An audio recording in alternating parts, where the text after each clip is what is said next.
Crianças são usadas como representantes dos mortos nesses rituais, realizados em uma piscina acima de estátuas de bois com chifres. Não, esse ponto aqui eu tive que rir. Ele já, mas no suco do sensacionalismo, ele fala que crianças são usadas nesses rituais e eles ficam em pias batismais, né? De bois, com chifres. Então, não basta ele falar que são só bois, porque bois naturalmente vão ter chifres, né? A não ser que ele tenha tido um problema.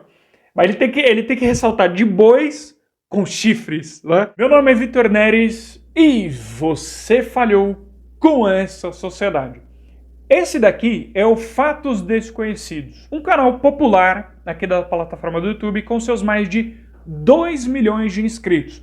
E eles resolveram compartilhar um presente de Natal macabro para a nossa fé de membros da Igreja de Jesus Cristo, dos Santos dos Últimos Dias, ao postar esse vídeo falando um monte de desinformação a respeito da igreja. Para você ter uma ideia, esse senhor aqui ele chega a sugerir que aconteceriam coisas estranhas com crianças dentro dos templos da igreja. Olha o absurdo que esse pessoal chega. Então a gente vai assistir isso daqui, vamos lidar com essa desinformação, fatos desconhecidos que você já deve ter assistido algum vídeo, né? Principalmente com aquele outro senhor que é o Ivan Lima. Muitos membros da igreja pediram para que eu reagisse a esse vídeo aqui. Época de Natal, estava pensando em como é que eu ia fazer as coisas com a minha família. Aliás, espero que o seu Natal tenha sido maravilhoso, né? E que todos nós possamos sempre lembrar que a principal pessoa que nós devemos pensar é no nosso Salvador Jesus Cristo, né? E o povo estava alucinado, falando, Victor, você precisa reagir a isso daí. Aliás, um abraço ao meu amigo Emerson, né? Muitas pessoas também mandaram. E hoje vamos reagir a isso aqui juntos, tá bom? E lidar com essa desinformação. Toda religião tem momentos inglórios em sua história. O catolicismo, por exemplo, tem a Inquisição e as Cruzadas, 2 capítulos da saga católica que não são motivo de orgulho para ninguém. Os anglicanos surgiram com um expurgo de católicos no século XVI, durante o reinado de Henrique VIII. Os protestantes têm a escravidão e a Ku Klux Klan em suas atas passadas, algo que deixou uma mancha indelével sobre os Estados Unidos. Agora, e o que dizer dos Mormons? Quais os segredos que existem em sua história? Por que é um grupo tão fechado? Vem comigo para entender melhor como é a vida secreta dos Mormons.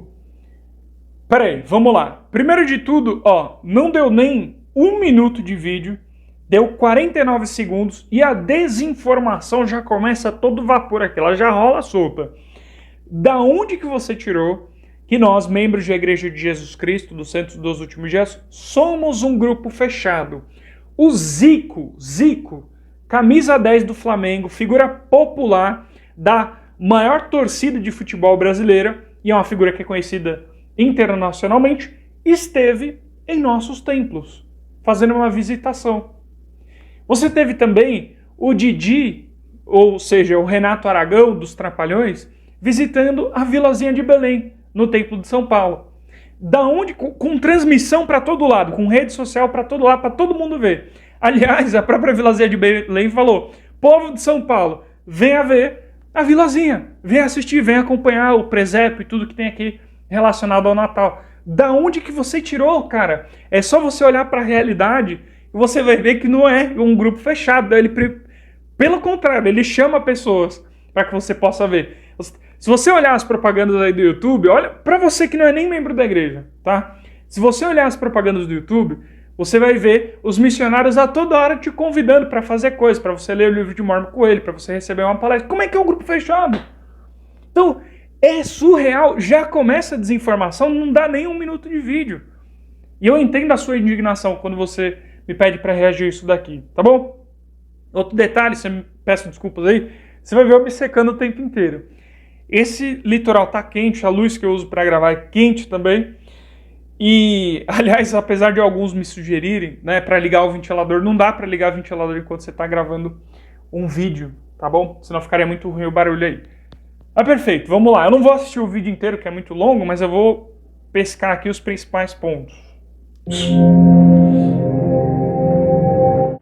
Foi só nesse contexto sócio-religioso que apareceu Joseph Smith. No início do século XIX, o norte do estado de Nova York era um lugar marcado por fervor religioso, em uma atmosfera carregada de crenças místicas.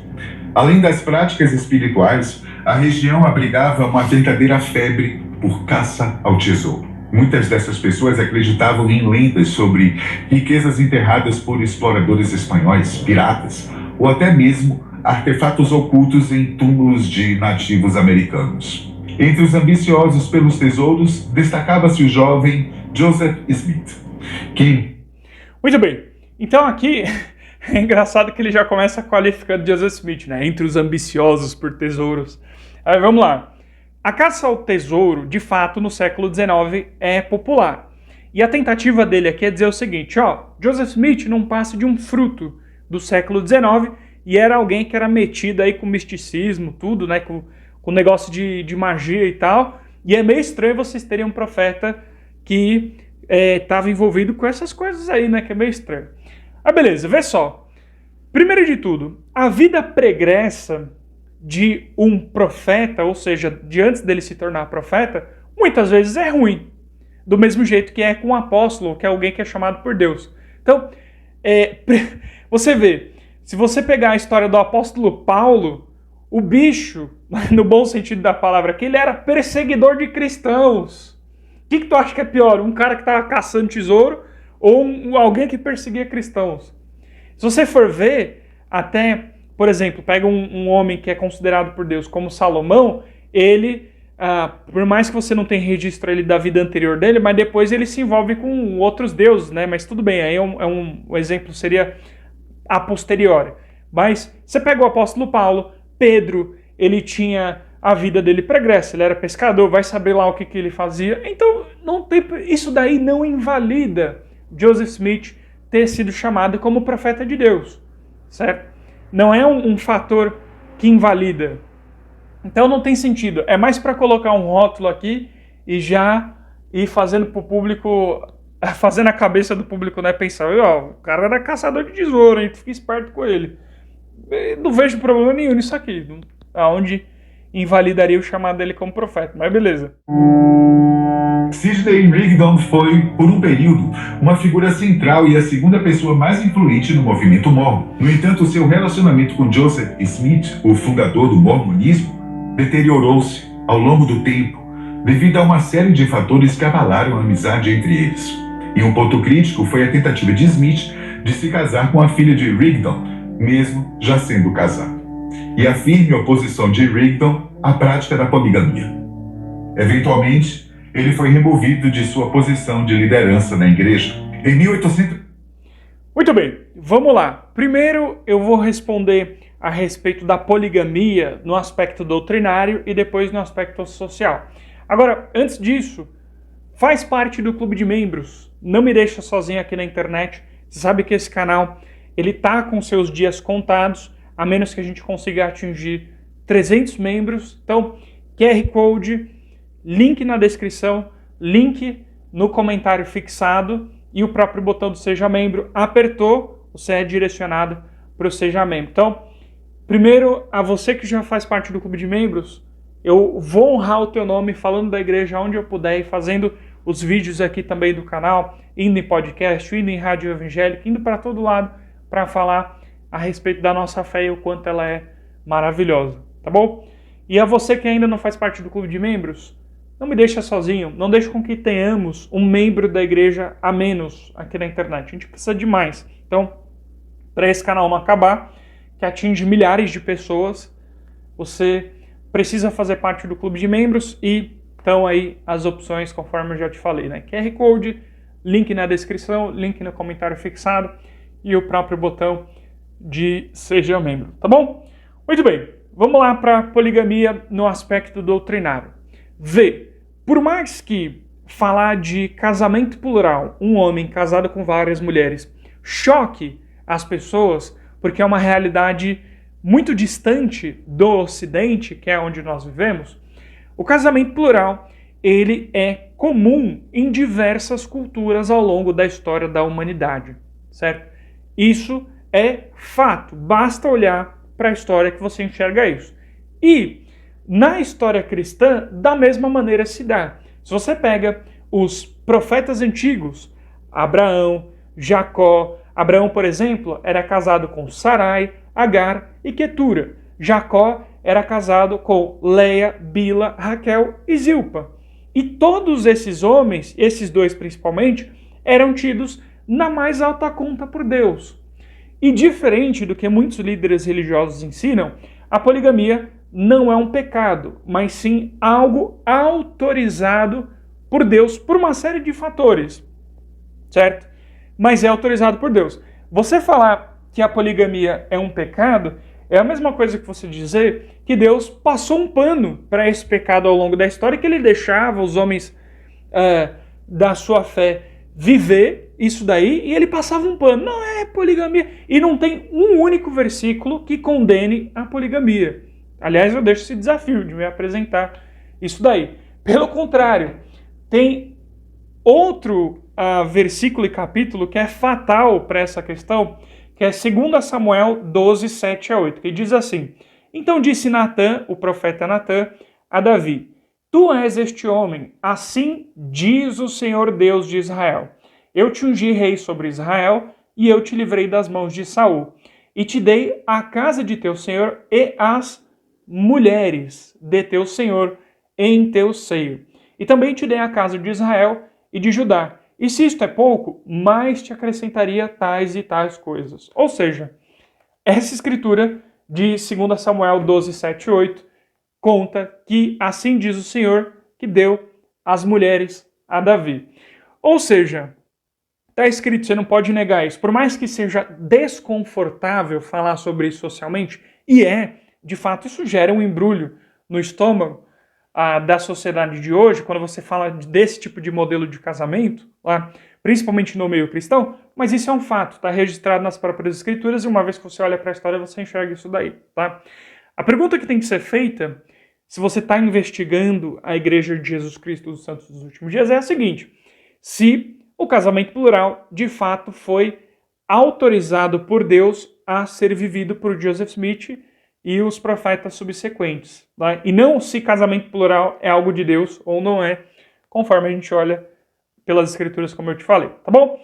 Então, existe a questão doutrinária, e a questão social é que, de fato, você viver numa sociedade do século XIX, onde o casamento monogâmico é muito forte, e detalhe, nós consideramos o casamento entre homem e mulher, ou seja, o casamento monogâmico, como sendo o padrão estabelecido por Deus, e isso é fato. Por mais que sejam assim as coisas, isso era um choque, né, para a sociedade do século XIX, se falar de casamento plural. E isso gerou uma série de perseguições externas e problemas internos. Tá? Então, os desdobramentos disso, se Sidney Rigdon ficou chateada com Joseph Smith ou não, se outras pessoas ficaram irritadas com isso, não tem impacto doutrinário. Se, como eu disse, você fez a pergunta certa e sendo revelado por Deus e dado esse mandamento a Joseph Smith, isso não tem impacto doutrinário nenhum. Certo? Então, as coisas precisam estar na sua esfera de atuação para a gente entender, tá bom? Vamos em frente. O que mais aqui? Eu separei por minutos aonde este homem falou. Viviam no condado de Davis, Missouri. Rigdon proferiu um discurso inflamado no dia da independência, que teve grande repercussão. Ele prometeu que os não-mormons locais, considerados pelos mormons como perseguidores, deveriam cessar qualquer hostilidade ou enfrentar o que chamou de uma guerra de extermínio. Rigdon foi categórico, afirmando que não parariam até que a última gota de sangue fosse derramada. Esse discurso, conhecido como Discurso do Dia da Independência, foi endossado por Joseph Smith, refletindo o clima tenso e o espírito combativo da época.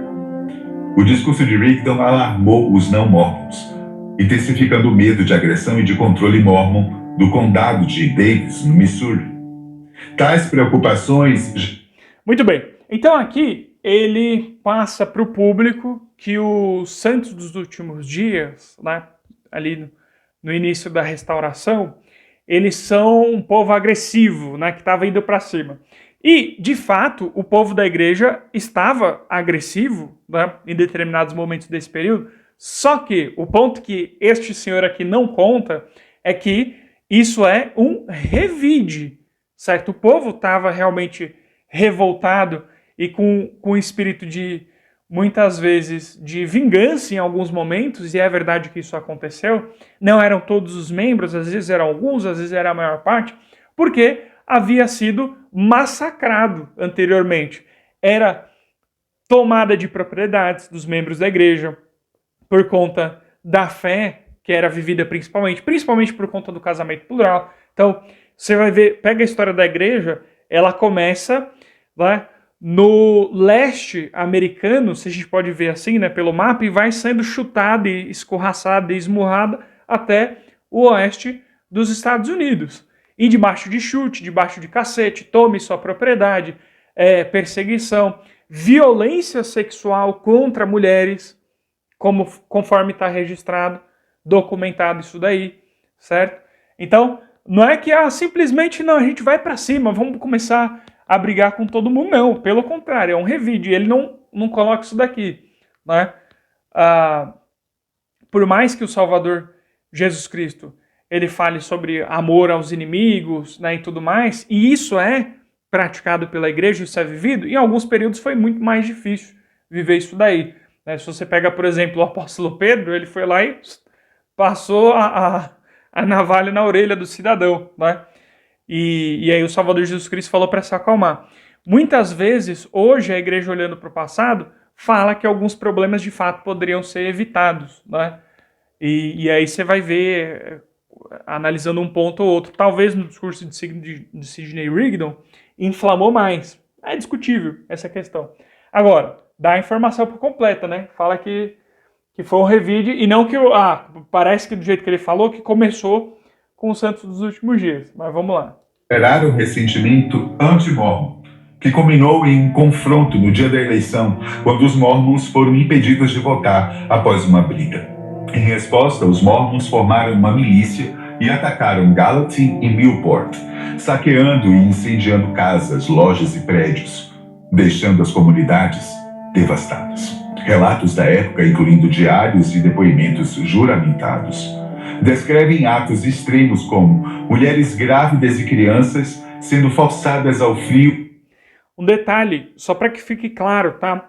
As mulheres que sofreram violência sexual, membros da Igreja de Jesus Cristo, única e exclusivamente por sua fé. Então, gente de fora vinha e violentava as mulheres pela condição que elas se encontravam de perseguição, né? Homem nem se fala, era morto, era pisoteado. Você tem a cena do profeta Joseph Smith, né?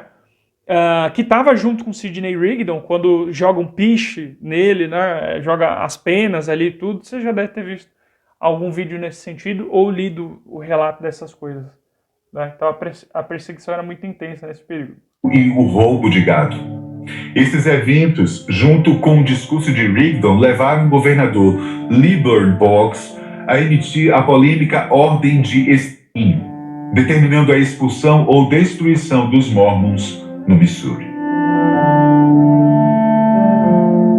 Após a Ordem de Extermínio, os mormons se mudaram para Nauvoo, Illinois, mas as cicatrizes da perseguição no Missouri permaneceram vivas em suas memórias.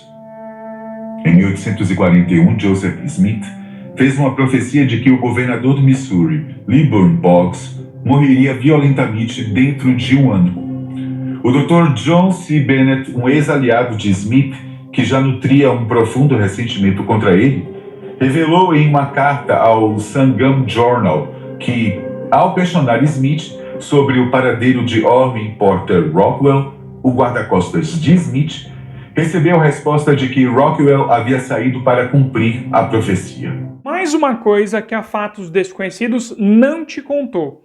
Esse sujeito aqui, chamado John C. Bennett, ele, de fato, serviu de testemunha contra o profeta Joseph Smith. E ele começou a detonar a igreja para todo lugar que ele podia. Só que o que não foi falado, e aí que se nota que foi um trabalho horrível feito pela Fatos Desconhecidos e que vão continuar desconhecidos se você se basear por esse vídeo, é que ele criou ressentimento pelo profeta Joseph Smith porque ele agiu de maneira apóstata e sem vergonha, criando uma doutrina, se é que pode se dizer assim, né, doutrina também apóstata, de um negócio chamado esposas espirituais. Então o que esse cara fazia? Olha só a malandragem sexual dele. Né? Ele chegava para mulheres e falava o seguinte, existe um negócio chamado esposa espiritual. Você pode ter relações sexuais comigo, a gente pode fazer de tudo que você quiser, e eu consigo te casar espiritualmente comigo. Isso que ele fazia com as mulheres, né? Para que tenhamos relações sexuais. E ele fez isso com várias mulheres e ainda trouxe outros homens para fazer isso com mais mulheres. E aí, quando o profeta descobriu isso que ele estava fazendo, deu um bico na bunda dele, evidentemente. Tá? Ele foi excomungado da igreja. Houve todo um processo mais complexo, mas ele foi excomungado. Então, vê só. Para você que não é membro da igreja, você pode pensar, mas não é a mesma coisa que o casamento plural? Não.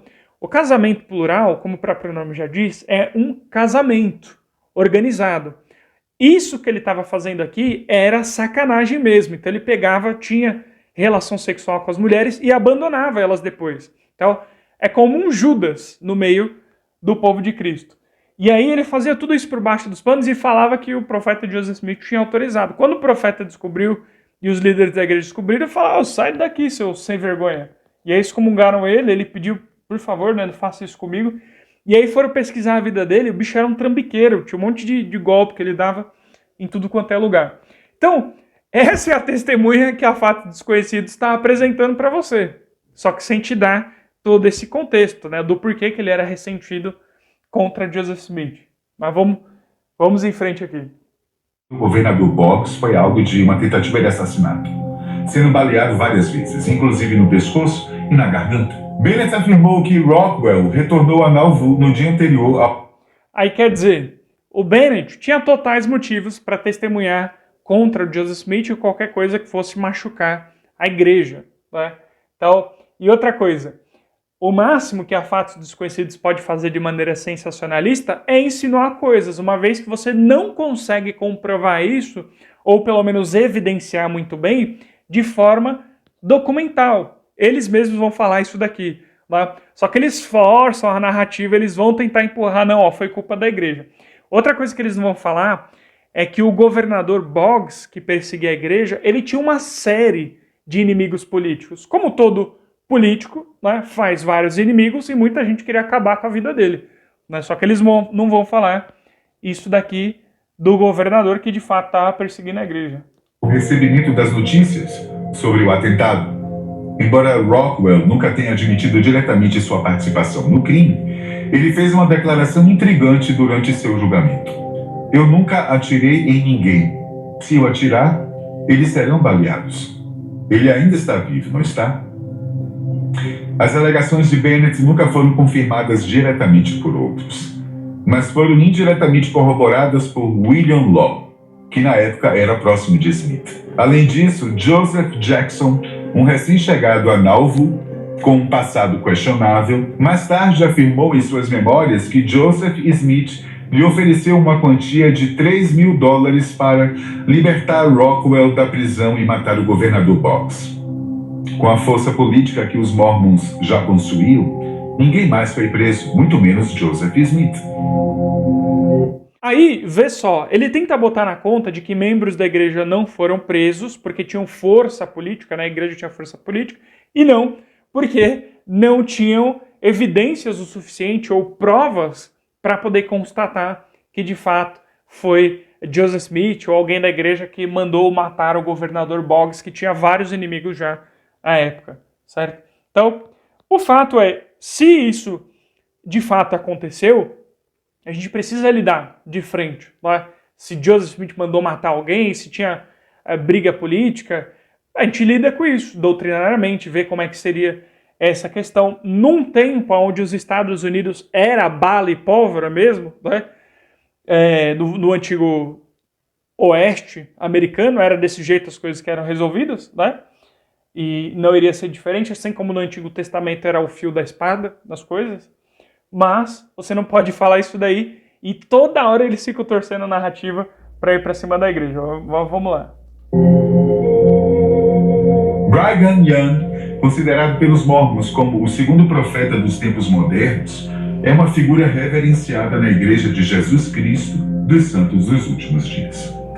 De acordo com as crenças, os profetas são intermediários entre Deus e a humanidade, transmitindo a vontade divina aos fiéis. A doutrina mormon ensina que um verdadeiro profeta nunca pode guiar as pessoas para o erro. No entanto, Brigham Young, apesar de ser visto como um líder espiritual, um ponto interessante. De fato, a doutrina de Igreja de Jesus Cristo diz que assim que um profeta ele guiar o povo para o erro, ele será destruído, mas para longe dos caminhos do Senhor. Não quer dizer que um profeta não possa errar, certo? São coisas diferentes. Seria a respeito o que nós cremos de conduzir a igreja para a destruição total, né? E não que um profeta não possa errar. Então, essa interpretação da nossa fé está errada, mas vamos lá. Por visões profundamente racistas, algo que é pouco conhecido por muitos membros da igreja. Young implementou uma proibição que impedia negros de ocupar cargos de liderança na igreja e de entrar nos templos. Além disso, em discursos públicos, suas opiniões sobre a raça e a escravidão eram alarmantemente extremas.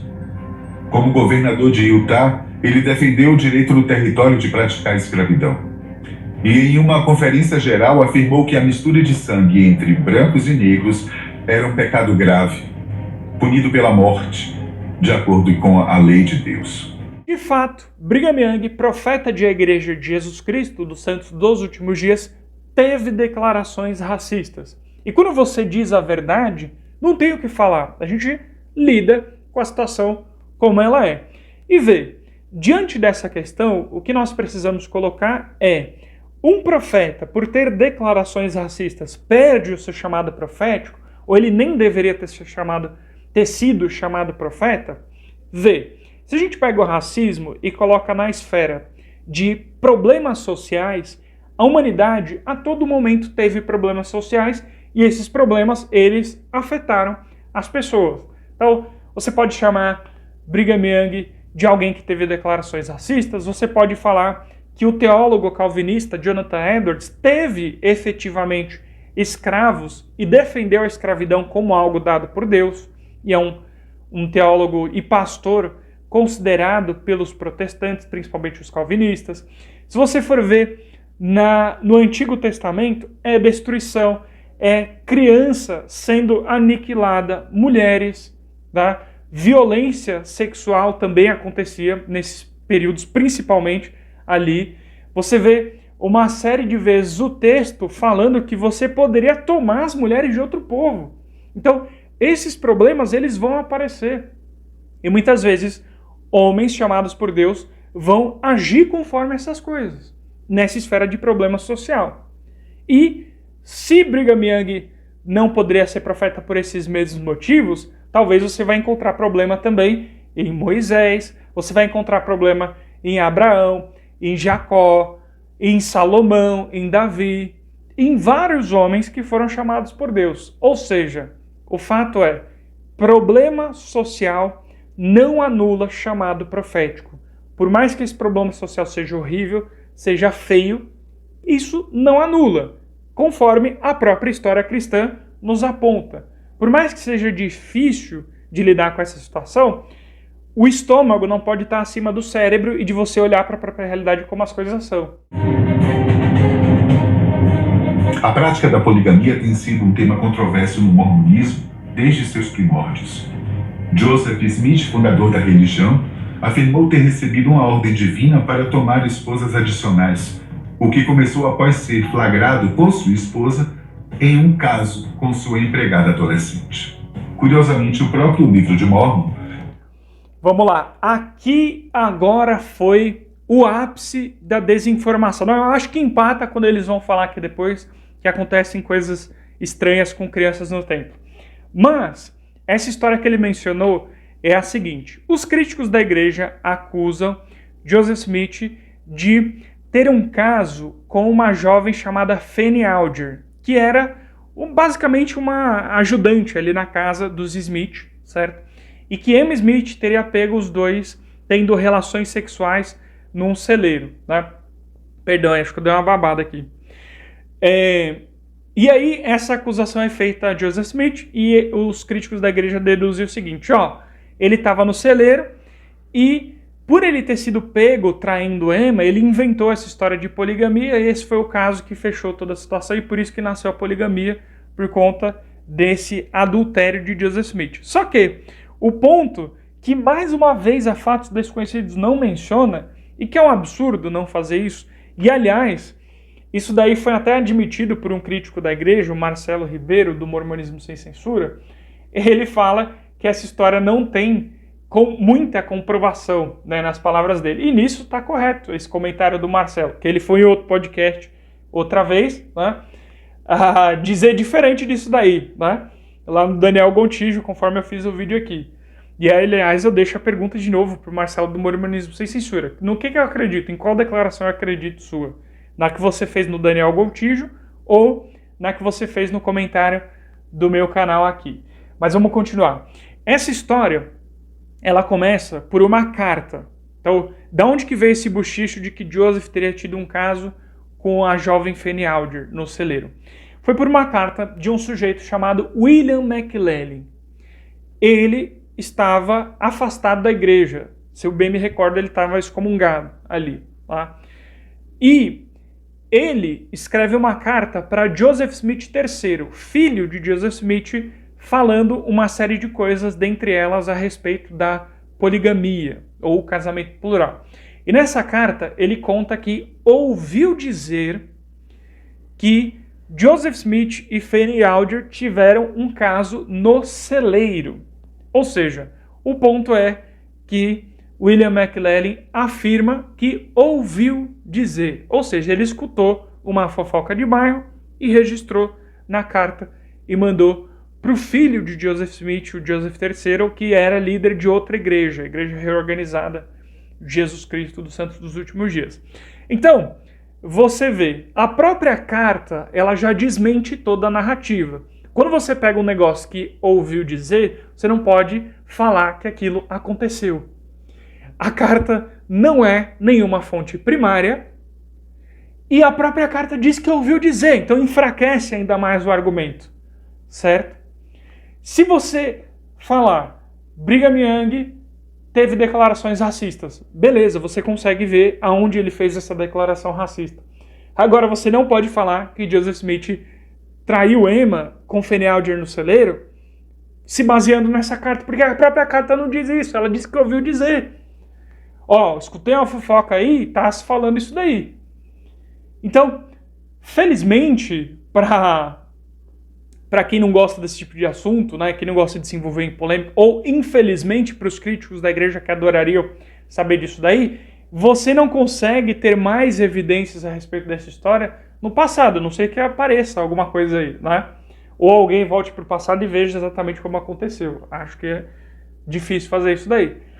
Mas você não pode acusar o profeta disso baseando-se na carta de William McLellin. Então, não tem evidência isso que vocês estão falando, vocês não estão apresentando isso para o público, é um serviço de desinformação sem vergonha. Isso daqui que é feito. Tá? E o que me entristece é não ter uma força suficiente para bater de frente com isso daqui. O trabalho que a gente faz, ele alerta muitas pessoas, mas eu gostaria de ter 1 milhão de visualizações para arrebentar com isso daqui, que é um absurdo. Isso é um trabalho porco, é um trabalho muito mal feito, propagandista, negativista contra a igreja, e é surreal, assim, que uma parte... Deve ser por isso que está caindo as visualizações da Fatos Desconhecidos, né? Porque é um trabalho porco mesmo, foi horrível esse trabalho que foi feito. Não tem um mínimo de pesquisa aqui, não tem nenhuma nota de rodapé falando tudo isso que eu estou te compartilhando, né? E eles postam isso daí assim mesmo. Smith declarou ter traduzido sob orientação divina condena a poligamia. Ainda assim, ele seguiu em frente, casando-se com cerca de 40 mulheres durante sua vida, incluindo algumas com apenas 14 anos. e outras que já eram casados. Muito bem, outra acusação que é feita contra Joseph Smith é que ele casou com moças de 14 anos e por isso ele seria um pedófilo, né, ou coisa nesse sentido. Só que, primeiro de tudo, puxando algo da própria realidade, a OMS, a Organização Mundial de Saúde, foi criada em 1948 e ainda depois de 1948 foi criado o termo adolescente, ou seja, antes disso o termo adolescente não existia. O que eu quero evidenciar com isso? Que uma moça jovem se casar era a coisa mais comum do mundo quando você olha para a própria realidade. Você tem uma série de moças jovens casando. Pega teu parente nos anos 1930, 1940 e pergunta para ele ou alguém que viveu perto dessa época se moças se casavam jovens. Você vai ver se sim ou se não, se o que eu estou falando está correto ou não está. Não era diferente nos Estados Unidos. Uma série de moças jovens se casavam. Nos porões de seus templos, os mormons costumam realizar os rituais de conversão de almas não mormons, numa cerimônia. Nos porões de seus templos, os mormons costumam realizar os rituais de conversão de alma. Então você vê, é só para destacar o sensacionalismo que é usado aqui. Nos porões de seus templos, né? Já dá a trabalhar bem a imaginação do público que algo secreto está sendo feito nos porões, né? Mas vamos lá. Planta de segredos. Eles acreditam que podem converter e salvar as almas dos mortos, batizando-os à revelia, sem o conhecimento ou a permissão da família. Crianças são usadas como representantes dos mortos nesses rituais, realizados em uma piscina acima de estátuas de bois com chifres. Não, esse ponto aqui eu tive que rir. Ele já, assim, mas no suco do sensacionalismo, ele fala que crianças são usadas nesses rituais e eles ficam em pias batismais, né? De bois, com chifres. Então, não basta ele falar que são só bois, porque bois naturalmente vão ter chifres, né? A não ser que ele tenha tido um problema. Mas ele tem que ressaltar de bois com chifres, né? Que é pra já ficar assim, ó, você chegar na imaginação da pessoa e bombardear ela com sensacionalismo. Que trabalhozinho porco feito, viu? Que trabalhozinho porco. É pra rir mesmo, viu? Então vamos lá. Durante o batismo, a criança é colocada em um tanque junto ao líder espiritual ou bispo, que diz os textos ritualísticos antes de mergulhar a criança. É muito semelhante ao batismo de Jesus Cristo. Contudo, eles ensinam que Pai, Filho e Espírito Santo são deidades separadas e que os mormons podem também se tornarem deuses depois da morte. Nós, Santos dos Últimos Dias, acreditamos no batismo vicário, ou seja, batismo em favor daquelas pessoas que já se foram. E, como diz 1 Coríntios 15, 29, de outra maneira que farão aqueles que se batizam pelos mortos, se os mortos não ressuscitam, que adianta então que eles se batizem pelos mortos? Ou seja, o apóstolo Paulo, para defender a ressurreição, que nós cremos, assim como o mundo cristão acredita sem problema nenhum, utiliza-se do exemplo do batismo pelos mortos. Os cristãos de outras denominações vão explicar essa escritura com as mais variadas explicações. Alguns vão dizer que será a contagem somatória dos cristãos que morriam e dos que estavam vivos. Outros vão dizer que o apóstolo Paulo está se referindo a uma doutrina pagã, mas não é verdade. Se você lê o texto estritamente, o apóstolo Paulo, ele usa-se do exemplo do batismo pelos mortos para defender a ressurreição. Isso é um fato. Só que por essa ser uma escritura incômoda, porque não bate com o ensinamento de muitas igrejas, utiliza-se esses subterfúgios, né, de explicação teológica para você ludibriar as pessoas mesmo, para você dar uma explicação diferente, mas o fato é que essa escritura ela diz isso e ela gera uma tremenda dor de cabeça para quem tenta explicar ela. Na nossa fé, nós entendemos o seguinte: João 3:5, quando o Salvador Jesus Cristo está com Nicodemos, ele fala que aquele que não nascer da água e do Espírito não pode herdar o reino de Deus. Ou seja, as pessoas precisam ser batizadas para herdar o reino de Deus. Se você entender a escritura de modo literal, que é o que ela está querendo dizer ali, todo mundo precisa ser batizado. E como nós entendemos isso? Existem pessoas justas que não foram batizadas em vida. E elas podem ser batizadas depois dessa vida. Como? a doutrina do batismo pelos mortos. E ela era feita já no Antigo Testamento, só que ela se perdeu com a apostasia da Igreja de Jesus Cristo e ela foi restaurada nos dias de hoje e nós praticamos ela. E aonde que está o sensacionalismo desse cara aqui, ou de quem escreveu o texto para ele? Em dizer que crianças participam disso. Porque crianças de fato participam, só que não são só crianças. É homem, é velho, é senhora, é vovô, é vovó, é adulto, é jovem, é adulto, é todo mundo. Só que ele ressalta criança só para deixar o negócio bem trabalhado no teu imaginário, para mexer com todos os teus sentimentos ocultos e fazer você ter uma percepção da igreja toda distorcida, né? Que é o que esse vídeo propagandista negativista faz com a igreja. O que eu te falo? Conheça a igreja diante da perspectiva daqueles que vivem a fé. Visita a igreja aos domingos, ela é aberta, é diferente, ela não é fechada como esse cara falou. Esse vovô moderno aqui falou. Né? Você pode ir aos templos, tem locais que você visita publicamente. De fato, outros locais você precisa ter uma preparação para poder visitá-los, mas não é fechado, é só se preparar que você vai poder entrar. Fala com os missionários, leia o livro de Mórmon, que você vai tirar as conclusões por si próprio. 1 Tessalonicenses 5:21, examinai tudo, retém o que é bom. Esse é o conselho bíblico, examina tudo. Só para fechar o que ele fala, de fato nós acreditamos que podemos ser como Deus é e que Deus um dia foi como nós somos.